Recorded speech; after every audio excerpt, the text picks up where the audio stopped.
जी आप ही बताते हैं कि असत्य नहीं बोलना चाहिए, झूठ नहीं बोलना चाहिए। झूठ बोलने से बहुत बड़ा पाप लगता है। मैं कैसे झूठ बोलूं? प्रेम से बोलो श्री राम। शास्त्र कहते हैं कि सत्यम ब्रूयात् प्रियम ब्रूयात् ना ब्रूयात् सत्यम अप्रियम प्रियम च नानृतं ब्रूयात् एष धर्म सनातनः। शुक्राचार्य जी कहते हैं देखो बलि, हम तुम्हें सावधान कर रहे हैं कि कुछ स्थान ऐसे होते हैं जहां झूठ बोलने से पाप नहीं लगता। कौन कौन से स्थान महाराज? कहां कहां झूठ बोलने से पाप नहीं लगता? बोले स्त्रीषु नर्म विवाहे च वृद्ध्यर्थे प्राण संकटे गो ब्राह्मणार्थे हिंसायां नानृतं जुगुप्सितम्। स्त्रीषु देवियों से, हमारी माताओं से यदि झूठ बोलना पड़े ना तो इसमें दोष नहीं लगता, पाप नहीं लगता।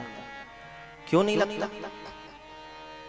बोले क्योंकि हमारी जो माताएं हैं, हमारी जो देवियां हैं, जहां कहीं भी जाती हैं महाराज, चाहे सत्संग में जाएं, चाहे शादी विवाह उत्सव में जाएं, चाहे बच्चे के बर्थडे पार्टी में जाएं, कहीं भी जाएं, इनकी दृष्टि एक ही तरफ रहती है।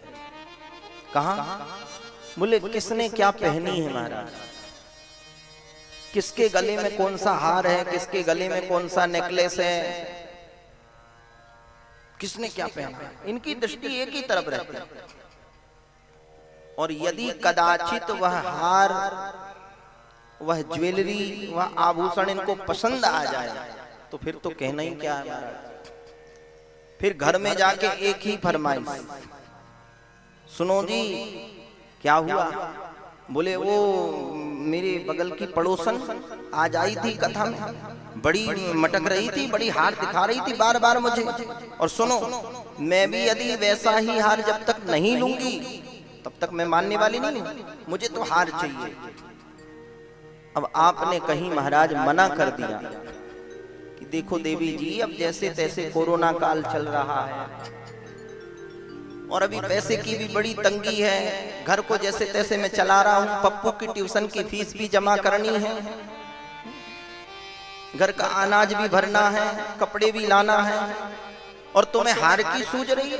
तुमने कहीं मना कर दी तो बड़े घाटे में पड़ जाओगे।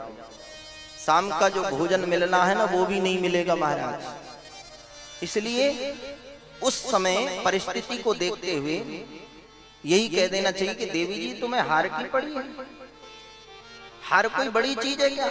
आने दो एक तारीख आते हुई पहली सैलरी मिलेगी, पहली तनख्वाह मिलेगी, तो उससे पहले तेरा हार ही लेकर के आऊंगा।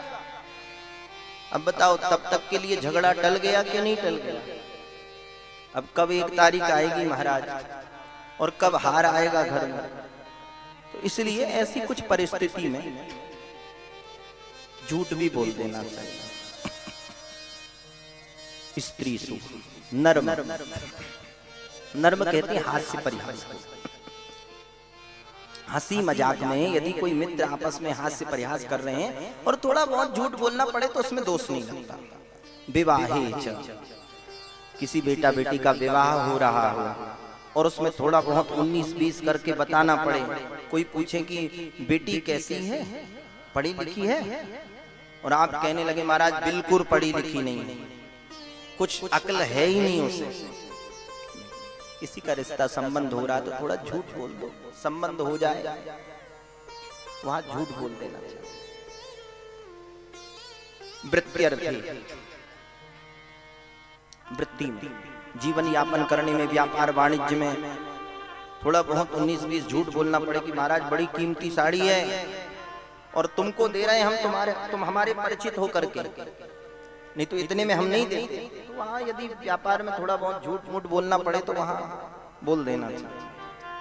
प्राण संकटे, यदि आपके प्राण संकट में हैं और झूठ बोलने से आपके प्राण बच रहे हैं तो वहां झूठ बोल देना चाहिए। गो ब्राह्मणार्ते हिंसाया, ब्राह्मण का वध या गौ का वध हो रहा हो, कोई कसाई किसी गौ माता के पीछे पड़ा हो उसको पकड़ने के लिए, और आपने उसको देख लिया है और उस व्यक्ति ने आपसे पूछा क्यों यहाँ से कोई गाय जाते हुए दिखी, और आप बोलो महाराज हम तो बड़े सत्यवादी, हम झूठ नहीं बोलेंगे, और आपने कहा हाँ महाराज बस इसी झाड़ी के पीछे गई।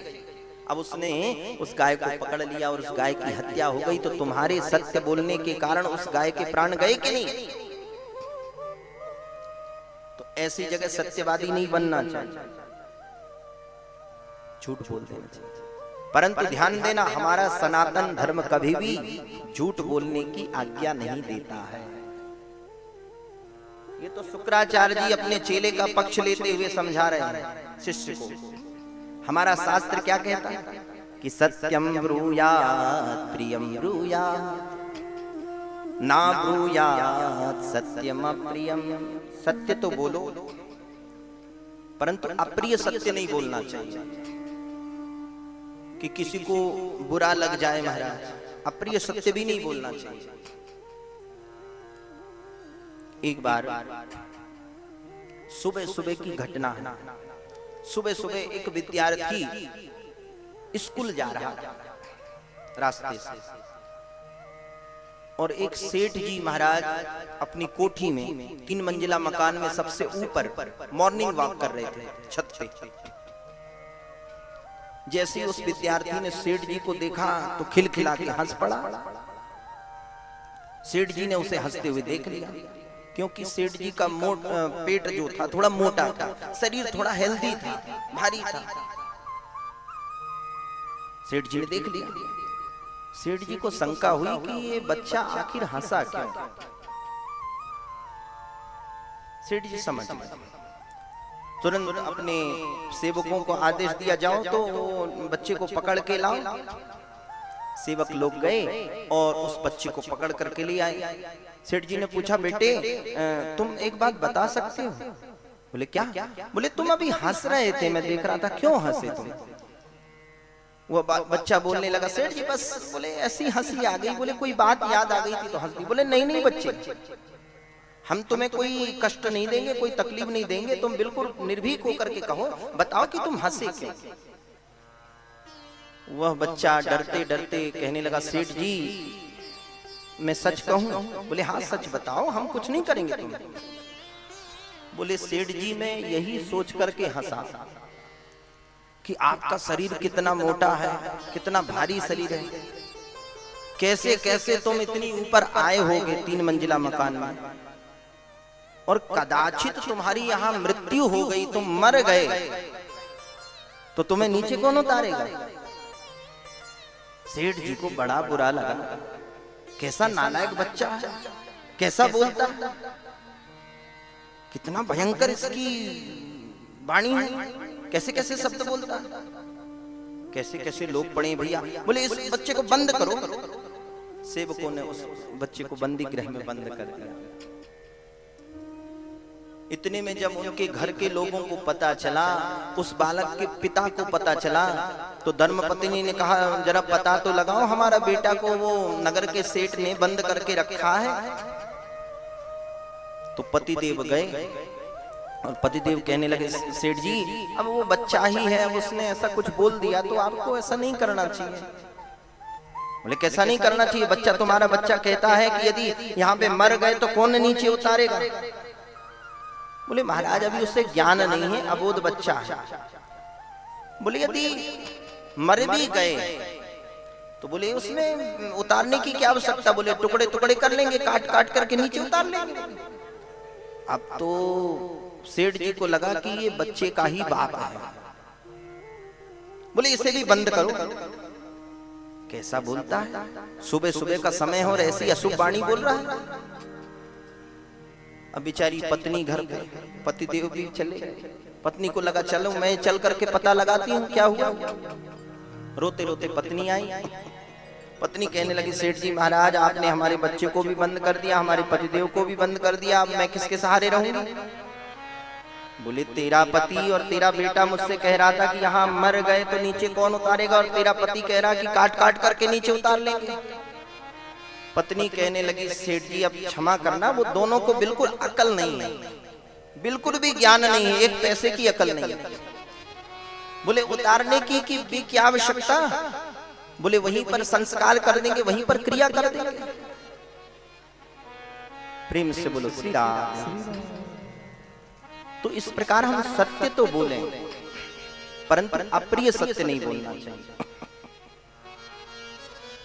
यहाँ पर शुक्राचार्य जी कहते हैं कि देखो बलि, यदि ज्यादा धन हो जाए तो 5 जगह विभाजन करके जीवन यापन करना चाहिए, तो उससे यह लोक और परलोक भी सुधर जाता है। बहुत मना करने के बाद भी महाराज बलि एक बात भी अपने गुरुजी की नहीं माने। तुरंत भगवान वामन कहने लगे देखो बलि जल्दी से संकल्प करो 3 पग पृथ्वी का। बोले इसमें संकल्प की क्या आवश्यकता महाराज, आप तो ना बोले नहीं नहीं बिना संकल्प के हम दान नहीं लेंगे, हम सच्चे ब्राह्मण हैं। तब तो क्या था महाराज, एक जल का पात्र लिया है और जैसे संकल्प करने के लिए जल गिराया है, तो शुक्राचार्य जी ने सोचा कि संकल्प पूर्ण हो गया तो सब मेरे शिष्य का लुट जाएगा, इसलिए छोटा सा रूप धारण करके उस पात्र की जल की टोटी में प्रविष्ट हो गए। अब जैसे ही जल गिराया गया तो जल गिरता नहीं है। भगवान वामन जी ने कहा देखो बलि ये पात्र तुम्हारा बड़ा पुराना हो गया है, बर्तन कुछ अटक गया, दिखाओ हम इसको ठीक करे देते हैं। तो तुरंत अपने आसन की पैनी तीक्ष्ण कुशा लेकर के उस छिद्र में जैसे प्रवेश किया है, तो शुक्राचार्य जी की एक आंख गोविंदाय नमो नमः। अब तो शुक्राचार्य जी भयभीत होकर के बाहर आए, कुछ लेना ना देना भैया, फालतू की आफत मोल। प्रेम से बोलो श्री राम। फालतू के चक्कर में हम पड़ गए, ऐसा श्रीमद् भागवत में वर्णन नहीं है, पर अन्य पुराणों में इसकी चर्चा।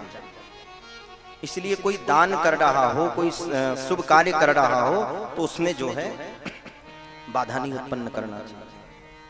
धर्म कार्य में कथा में किसी प्रकार का विच्छेद उत्पन्न नहीं करना चाहिए, बहुत दोष लगता है। प्रेम से बोलो श्री राम।